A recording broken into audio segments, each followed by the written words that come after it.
Madame, Monsieur, bonjour. Le 28 septembre, les grands électeurs seront appelés à voter pour de nouveaux sénateurs. En Aquitaine, 2 départements renouvelleront leurs élus, la Gironde et la Dordogne. Le 28 septembre, la gauche gardera-t-elle la présidence de la Haute Assemblée?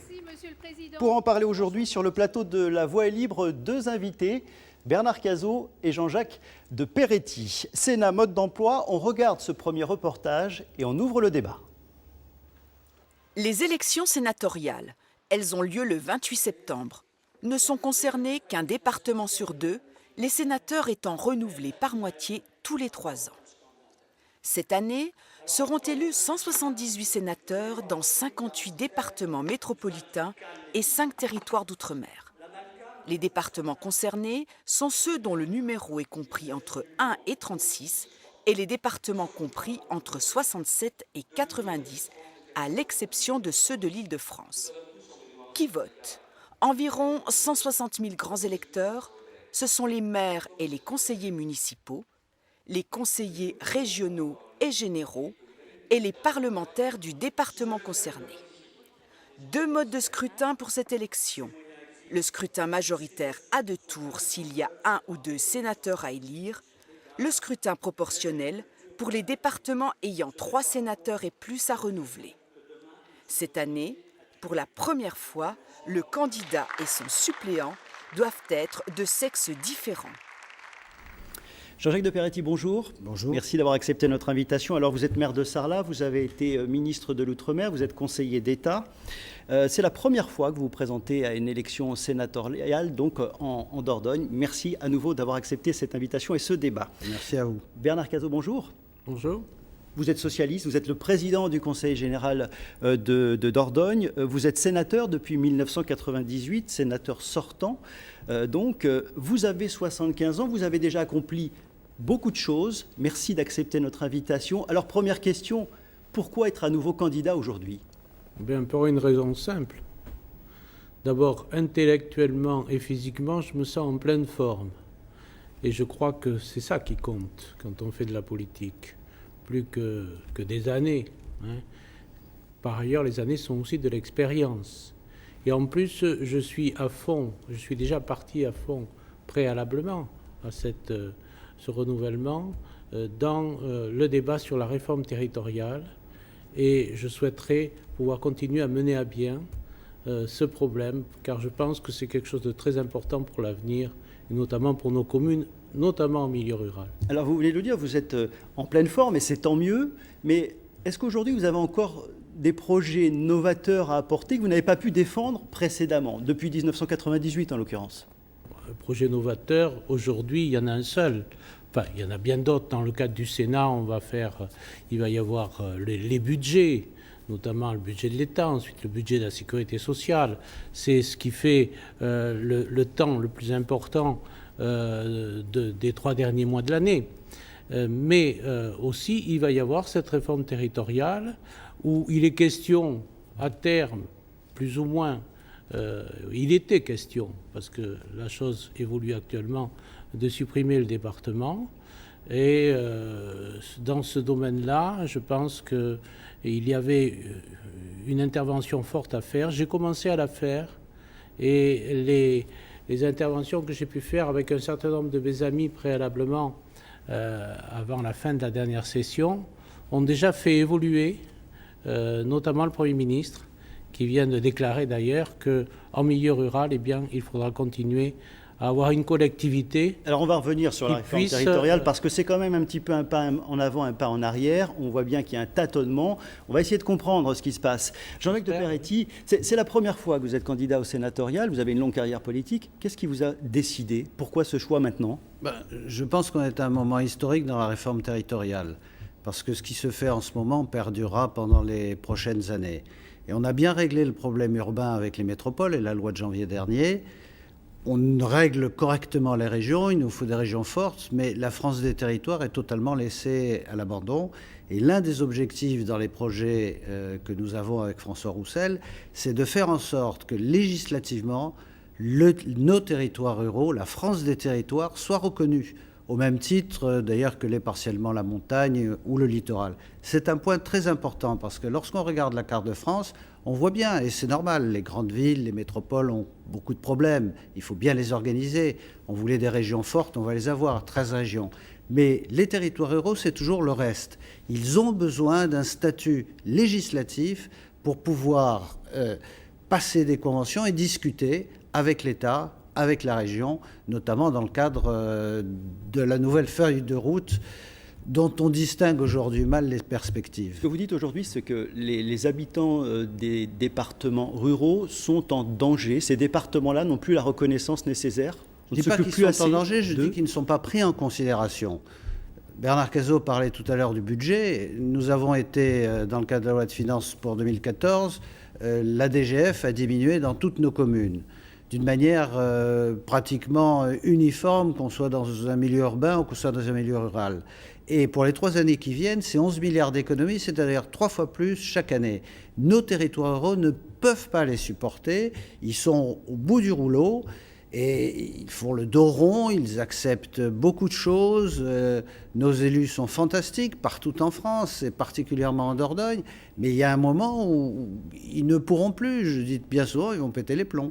Bernard Cazeau, j'imagine qu'en fait, vous partagez la réflexion que vient de faire Jean-Jacques de Peretti. Ce message-là, vous le partagez également sur le terrain, vous le ressentez ? Je crois que la décentralisation a mis en place une structuration des collectivités, la commune, maintenant avec les communautés de communes, le département et la région. Ce système, notamment en milieu rural, fonctionne aujourd'hui très bien. Et nous savons bien sûr que dans le contexte que nous vivons, il y a quelques sacrifices à faire de temps en temps. Je crois que ces sacrifices, d'ailleurs, au niveau de la DGF, seront plutôt, au niveau de la DGE, excusez-moi, seront plutôt... Attention aux sigles pour le téléspectateur qui ne va pas forcément toujours comprendre précisément. Au niveau des dotations de l'État. Absolument. Seront plutôt faites par les départements et les régions. Ça sensibilisera un petit peu, notamment les petites communes, c'est vrai, mais bon... Aujourd'hui, il faut faire un effort national, la situation est extrêmement difficile et le département était justement une collectivité qui compensait largement, notamment, et qui refaisait la péréquation au niveau des communes rurales et qui permettait à celles-ci d'investir dans des conditions à peu près satisfaisantes. Alors, Bernard Cazeau, vous êtes socialiste, vous êtes proche du gouvernement. Ce département, on le garde ou on le supprime? On ne sait plus ce que va devenir ce département. Vous avez entendu hier, avant ici quelques jours, le Premier ministre. Vous savez très bien qu'on va le garder. On va le garder en milieu rural. Pourquoi? Jean-Jacques de Peretti l'a dit d'ailleurs. En milieu urbain, il va y avoir un système de métropole. Vous allez avoir le Grand Bordeaux. Le Grand Bordeaux qui va aller jusqu'où? Qui va aller jusqu'à Libourne. Peut-être. Mais qu'est-ce que vous faites du pays foyen? Donc là, il a fallu que vous battiez vis-à-vis de vos propres amis pour défendre les conseils généraux qui au départ étaient menacés. Non, mais laissez-moi terminer. Autrement, ça sera inaudible. Qu'est-ce que vous faites du pays foyen? Qu'est-ce que vous faites du Blayais? Il va falloir, y compris dans le secteur des grandes métropoles, avoir un arrière-pays. Donc il faut, dans ces secteurs-là, comme dans les milieux extrêmement beaucoup plus ruraux comme la Dordogne, il va falloir garder des collectivités territoriales, et la collectivité territoriale qui fonctionne bien, à moins de casser ce qui existe, qui fonctionne bien, c'est le département. Donc je pense qu'il faut, a fortiori dans ces secteurs ruraux comme la Dordogne, garder le département. Donc si le département fonctionne bien, c'est ce que vous dites, enfin, si je comprends bien, qu'est-ce qui ne fonctionne pas alors? Parce que de toute façon, l'objectif, c'est de faire des économies. C'est ça l'objectif de la réforme territoriale. Alors écoutez, jusqu'à maintenant, personne ne m'a prouvé qu'on allait faire des économies. Même le secrétaire d'État aux collectivités territoriales dit que c'est dans Il a annoncé 5 à 10 milliards dans une dizaine d'années. Il a annoncé ça cette semaine. Les économies, c'est un mythe. Tout le monde le sait. Tout le monde le sait. Donc on ne touche à rien? Sont un mythe. On ne touche à rien? Si, il faut évoluer. Mais il faut évoluer dans le contexte. On va évoluer dans un contexte nouveau avec de grandes régions qui vont élargir et avoir beaucoup plus de possibilités d'aménagement du territoire, comme l'Aquitaine par exemple, qui va être très importante, et avoir des communautés de communes qui vont évoluer vers les communautés de communes avec une structuration plus importante et, je l'espère, des moyens plus importants. Et puis, entre les deux, eh bien, il faut une collectivité qui fasse le joint. Autrement, vous n'allez pas gérer le social depuis Bordeaux. Vous n'allez pas gérer les transports scolaires, même depuis Bordeaux, alors qu'il y a un problème tous les jours. Jean-Jacques de Peretti, parce qu'en plus, vous avez fait un rapport en 2011 sur la réforme des collectivités. Je comprends bien Bernard Cazeau, je suis presque prêt à le rejoindre, mais le président de la République, au lendemain des élections municipales, avait dit au 1er janvier 2016, plus de départements. Le Premier ministre l'a rattrapé en disant ce sera au 1er janvier 2020.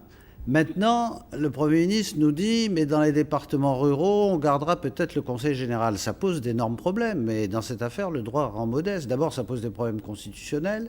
Et deuxièmement, surtout, prenons le département du Rhône. Vous avez une grande collectivité territoriale qui représente à peu près 1 300 000 habitants. Mais qu'est-ce qu'on fait des 450 000 habitants qui sont dans le Beaujolais? Alors, vous pensez ce que je dis. Monsieur Cazeau, vous pensez que Gérard Collomb va accepter que la communauté, que le Grand Lyon gère l'espace rural des gens du Beaujolais, et vous pensez que les gens du Beaujolais vont accepter d'être sous la coupe du Grand Lyon? Je crois que dans cette affaire-là, on dit tout et son contraire. Là, le Premier ministre est intervenu parce qu'il y avait les élections sénatoriales. Une chose est certaine, Alain Roussel le disait lui-même il y a quelques jours dans un grand quotidien, on ne sait pas où l'on va. Et nous, ce que nous proposons, avec François Roussel, nous proposons d'abord la reconnaissance législative du territoire rural.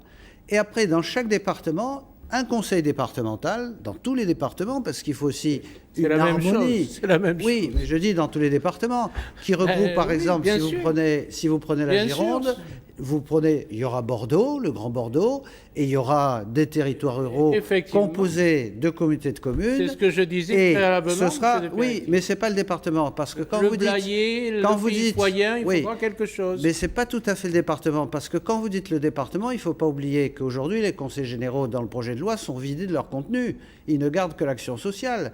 La région récupère. C'est quand même 80% de leur action. Oui, non, oui, tout à fait. Au moins 60%.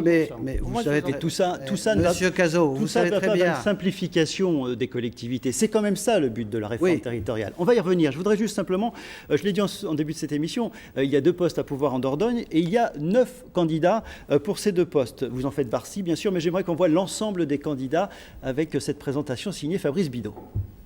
Élu au premier tour, Bernard Cazeau a réussi cette performance en 2008 avec 55% des voix, une première depuis 1971. Le sénateur socialiste depuis 16 ans, président du Conseil général, brigue son 3e mandat accompagné par l'autre sénateur socialiste sortant, Claude Berry-Debat. Mais après ses défaites aux municipales à Périgueux ou Bergerac, le PS pourrait perdre l'un de ses sièges au profit d'un des candidats UMP, le maire de Sarlat, Jean-Jacques de Peretti, ou celui de Neuvic, François Roussel. Comme en 2008, la gauche est divisée. Le Parti communiste présente le maire de la Force, Armand Zaccaron, vice-président du Conseil général, et Liliane Gontier, premier adjoint à Boulazac, avec un discours très critique envers le gouvernement. On entend un petit peu les préoccupations de nos concitoyens. Vraiment, ils attendent autre chose que ces politiques d'austérité. Et je pense qu'il faut redonner de l'espoir. Critique aussi les écologistes qui ont choisi également un tandem homme-femme, Nadège Tricard, élu municipal au Bug, et Francis Cortez, adjoint au maire de Coulommiers-Chanier, qui ne ménage pas Bernard Cazeau. Le cumul des mandats n'a pas dû l'inciter à être très performant, aussi bien dans la structure départementale que dans la structure nationale. Enfin, le Front National présente Robert Dubois. Il a obtenu plus de 17% aux dernières municipales à Bergerac. Bernard Cazeau, vous êtes président du Conseil général de Dordogne, vous êtes sénateur, vous êtes candidat à nouveau. Cumul des mandats, on l'entendait dans ce reportage. De toute façon, vous allez annoncer que vous allez faire un choix si toutefois vous êtes réélu sénateur. Vous n'aurez plus qu'un mandat. Vous allez arrêter, vous ne serez pas à nouveau candidat à la présidence du Conseil général. Bien sûr, je l'ai déjà déclaré à plusieurs reprises. D'accord. Donc je n'aurai qu'un mandat, comme j'ai arrêté tous mes autres mandats, y compris celui de maire précédemment. Jean-Luc de Peretti, vous sillonnez la campagne depuis des semaines et des semaines, vous rencontrez les grands électeurs. Quels sont les retours du terrain? On ne parle pas que de réforme territoriale, vous avez d'autres retours. Nous, on axe vraiment le débat et l'échange. Vous savez qu'on fait avec François Roussel les 557 communes. Ça a un avantage, c'est d'avoir des échanges, même s'ils sont brefs. Ce sont les mêmes sujets qui reviennent. Les moyens pour les rythmes scolaires, le problème des dotations de l'État qui baissent, le problème du numérique. On a l'impression que tout le monde, 50% de la Dordogne, on est en train d'agiter son portable comme à un gala de Vanessa Paradis. Alors ça, président Cazeau, ça, Sur ce département de la Dordogne, vous n'arrivez pas à résoudre, en tous les cas, avancer suffisamment pour résoudre ce problème. Non, mais le numérique, c'est le téléphone mobile dont il parle. Il ne faut pas confondre mais le téléphone mobile et d'Internet. Et le très haut débit. Dans les deux cas, nous avons fait des efforts énormes d'aménagement du territoire, car ce n'est pas nous qui touchons les subsides. Nous avons mis 47 pylônes à 100 000 euros qui ont permis de drainer l'ensemble de la Dordogne.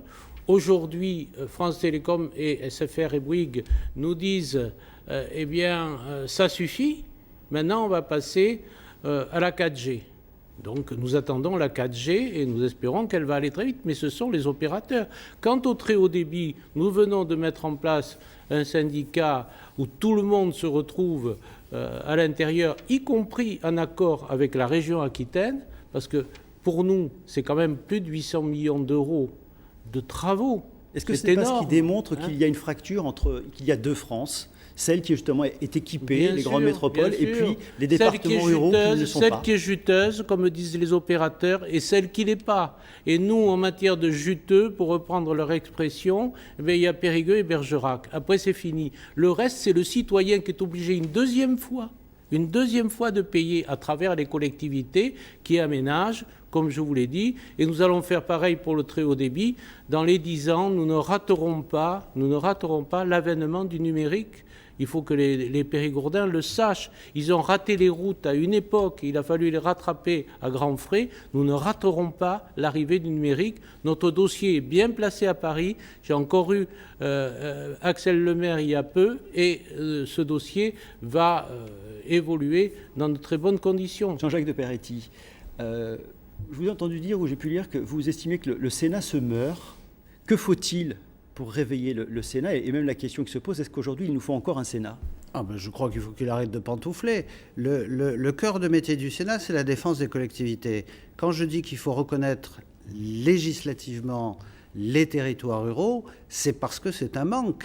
Ça ne nous permet pas d'être reconnus. On n'est pas oublié parce qu'on est là, mais quand les technocrates viennent nous visiter, ils nous disent « Ah, vous vivez bien, mon vieux, c'est merveilleux », ils repartent à Paris et ils sont dans le problème urbain. Et ça, c'est quelque chose qu'il faut casser. On est suffisamment nombreux pour pouvoir porter haut et fort au Sénat l'identité et les besoins. On ne demande pas beaucoup. Sur la contribution de l'État, on demande simplement que dans les prochaines années, ce soit gelé. On comprend qu'il y a des problèmes dans les grandes villes, on comprend qu'il fasse faire des efforts, mais ce sont nos communes qui font des efforts tous les jours. Et on a des communautés de communes qui sont surchargées aujourd'hui. Imaginez-vous que constitutionnellement, lorsque l'État transfère des compétences aux communes, aux départements, aux régions, constitutionnellement, il doit compenser ces transferts. Seulement, il y a une structure qui est oubliée. Ce sont les communautés de communes. Et on est en train de nous refiler l'urbanisme qui est totalement écrasant pour quelques communautés communes que ce soit. C'est la fonction de l'État. C'est au Sénat de remettre c'est au Sénat de se remettre, je veux dire, sur les bons rails et de défendre les collectivités. Il a été créé pour ça. Alors, la gauche est actuellement majoritaire au Sénat avec 6 sièges d'avance. La bascule à droite est-elle possible le dimanche 28 septembre? Les explications de Patricia Chalumeau. Depuis 2011, le Sénat est à gauche, une première dans l'histoire de la Ve République. Mais cette année, les élections sénatoriales interviennent à un moment crucial de la politique française. Ce sera le 3e épisode après les municipales et après les européennes qui montrera la faiblesse de la gauche. C'est le premier enjeu symbolique et politique pour l'actuelle majorité. Les sénateurs sont élus au suffrage indirect par de grands électeurs. 95% sont des maires et des conseillers municipaux, la plupart issus de territoires ruraux. Il y a une inquiétude dans les départements ruraux, une inquiétude qui provient du fait qu'ils sont encore plus frappés par la crise économique et les difficultés que les métropoles, qui elles sont plus dynamiques, mais une inquiétude qui est aujourd'hui aussi alimentée par le projet de réforme territoriale et l'idée que les conseils généraux pourraient disparaître à partir de 2020. Et c'est ce qui pourrait constituer éventuellement un facteur supplémentaire en faveur de l'opposition actuelle. Le 28 septembre, lors du renouvellement de la moitié des sénateurs, une bascule du Sénat à droite pourrait avoir des conséquences sur les futurs textes à voter. Si au Sénat, il y a opposition, s'il y a des réécritures, des batailles, eh bien cela ralentit le processus et cela affaiblit malgré tout la majorité en place. Sur 348 sénateurs, la gauche n'a à ce jour que 6 sièges de plus que la droite. Bernard Cazeau, perdre le Sénat après 3 ans de présidence, ce sera un échec, évidemment. Le risque est réel? Écoutez, En toute il peut honnêteté. y avoir un risque puisque nous avons perdu des villes. Mais je ne suis pas Madame Soleil. Et on ne sait pas ce qui va se passer. Nous avions déjà eu une surprise la dernière fois, parce que c'était la première fois depuis très longtemps que nous gagnions le Sénat. Je ne sais pas ce qui se passera. Mais ce que je veux dire, c'est quoi qu'il en soit, nous aurons l'oreille de l'exécutif jusqu'en 2017, ce que semble ignorer M. de Peretti, qui n'a pas la pratique, il faut bien le dire, du Sénat aujourd'hui. Et cette oreille de l'exécutif, eh bien, elle va nous permettre quand même de faire évoluer les choses dans le bon sens. C'est le gouvernement qui présente sa loi. Et si cette loi n'est pas votée, eh bien, il ne faut pas oublier quand même que malgré tout le bienfait du Sénat, in fine, ce sont les députés qui ont le dernier mot. Et jusqu'en 2017, eh bien, ces députés, pour l'instant du moins, ont la majorité. Donc, il ne faut pas rêver sur des transformations radicales. Il n'y en aura pas. Il y a un projet gouvernemental. Nous avons l'oreille de l'exécutif et nous allons le faire évoluer. L'exécutif qui s'est prononcé cette semaine, on a entendu le discours de politique générale de Manuel Valls, Jean-Jacques de Peretti, une majorité fragilisée. Qu'avez-vous pensé de ce discours et du message qui a été passé cette semaine ? Je vous en dis un mot, mais je voudrais simplement rappeler à Bernard Cazeau que je suis allé plusieurs fois au Sénat en tant que membre du gouvernement pour défendre des textes qui relevaient de mon ministère. Et je sais très bien... Ministère de l'Outre-mer en 1993. Et ce qui m'étonne, c'est que vous dites avoir eu l'oreille de la majorité du gouvernement, mais qu'avez-vous fait de cette oreille? Parce qu'on se trouve avec des textes que vous combattez aujourd'hui. Donc ça prouve que vous n'avez pas vraiment l'oreille. Le dernier texte, vous n'êtes pas sorti. La majorité, le dernier texte n'est pas sorti. Je pense que mécaniquement... attendez, il était... Le projet de loi n'est pas... Le deuxième projet de loi n'est pas sorti. Je veux bien croire... Vous ne le connaissez pas plus que... Moi, je le connais, mais vous ne le connaissez pas. Monsieur Cazeau, je suis conseiller d'État. Ce texte est passé 3 fois au Conseil d'État. Très bien, alors vous le connaissez. Alors, ce que je voudrais vous dire, c'est que... Donc vous cumulez vous aussi, si vous êtes conseiller d'État. Non, je ne cumule pas. Vous voyez, actuellement, je suis en disponibilité. Vous êtes maire de Sarlat, conseiller d'État. Actuellement, je suis vous en voulez être disponibilité. sénateur, c'est du cumul. Je veux dire, si vous commencez comme ça, je veux dire, on est... Non, mais c'est une discussion Café du Commerce, là. Pas quand même. D'autant plus que on se rapproche de la fin de l'émission. Donc, si on avance, je voudrais que vous me donniez votre sentiment sur la politique générale développée par Manuel Valls. Simplement, ce que je veux dire très, très gentiment, c'est que le texte, Monsieur Cazeau, il a été adopté par le Conseil des ministres sous la présidence du président de la République le 18 juin. Alors, ce n'est pas un texte comme ça. C'est quand même une volonté de l'exécutif et du président de la République. Alors, si vous aviez eu l'oreille, vous lui aurez conseillé. Il y a eu 3 textes déposés, 3 textes qui sont passés pour avis au Conseil d'État. Vous auriez pu... Oui. Le texte est en train d'évoluer et vous le savez très bien. Je vais arrêter là cette bataille parce que le temps passe vite. Je préfère contrôler cette évolution. En quelques mots, vous ne m'avez pas répondu sur le discours... il fait ce qu'il peut par les temps qui courent. Il est obligé d'éteindre des feux un peu partout. Quand vous avez entendu le président de la République jeudi sur ce point presse expliquer qu'il y avait peut-être un espoir pour 2017, quel a été votre sentiment ? Je ne sais pas, je dirais comme M. Cazeau, moi je ne suis pas Madame Soleil. Ce que je veux dire, c'est qu'il Est-ce que ces sentiments-là vous rassurent ou vous inquiètent ? Non, mais il s'est réfugié dans la politique étrangère. Je n'ai rien à dire là-dessus, ni sur notre engagement en Irak. Je trouve que c'est l'honneur de la France. En revanche, je suis resté totalement muet, il est resté totalement muet sur les affaires de politique intérieure, et notamment sur la réforme territoriale, dont il a dit qu'elle était bouclée. Monsieur Cazeau, il a dit, regardez sa conférence de presse. Moi, je l'ai écouté. Bernard Cazeau, il nous reste 30 secondes. Je voudrais juste un mot, puisqu'il y a eu quand même l'annonce des élections en mars, élections départementales, mars 2015, et régionales en décembre. C'est un calendrier, et pour conclure, qui vous convient ? Je crois qu'il est normal, il est légitime, et je n'ai pas grand-chose à dire là-dessus. Les élections normales se feront en mars pour le département, et comme il faut 1 an entre la loi et les élections régionales, c'est pour ça qu'elles sont reportées en fin d'année. Messieurs, merci. Merci d'avoir accepté l'invitation de La Voix est libre. Pour clore cette émission, je voudrais rappeler qu'il y aura 6 sièges à pourvoir donc, de sénateurs le 28 septembre en Gironde. Il y aura 2 sièges en Dordogne, donc 2 sièges. Et je vous propose de revoir la liste des noms des candidats sur ce département de la Dordogne. Voilà, c'est la fin de cette émission. Merci d'avoir accepté notre invitation. Dans quelques instants, le journal de la mi-journée. Excellent après-midi. Merci à vous.